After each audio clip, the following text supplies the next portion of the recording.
فاسألوا أهل الذكر إن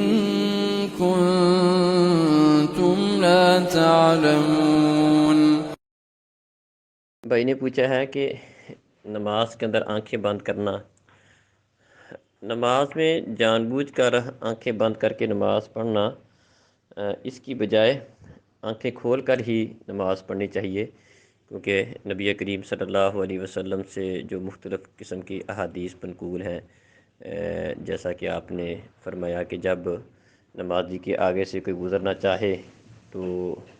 اس کو روکے، تو ظاہری بات ہے اگر آنکھیں بند کر کے نماز پڑھے گا تو یہ چیز تو ممکن نہیں ہوگی۔ اسی طرح نبی صلی اللہ علیہ وسلم نے اس چیز سے منع کیا ہے کہ آدمی نماز کے اندر اپنی آنکھوں کو اوپر اٹھائے یا ادھر ادھر پھیرے، تو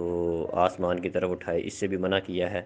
تو یہ اسی صورت میں ہے جب آنکھیں کھول کے نماز پڑھتا ہے، اگر ویسے ہی آنکھیں بند ہے تو پھر تو اس منع کا کوئی مقصد نہیں رہ جاتا۔ اس لیے اصل یہی ہے کہ آنکھیں کھول کر ہی نماز پڑھی جائے، لیکن ادھر ادھر آنکھوں کو پھیرنا، اوپر دیکھنا،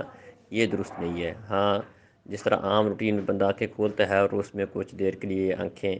جھپکتا بھی ہے، آنکھیں بند بھی ہوتی ہیں، تو اس میں تو کوئی مسئلہ نہیں ہے، لیکن جان بوجھ کر نماز میں آنکھیں بند کر لینا اور نماز کو آنکھیں بند کر کے ہی پڑھنا، اس طریقے سے بچنا چاہیے، اور آنکھیں کھول کر پڑھنا یہی اصل ہے۔ السلام علیکم۔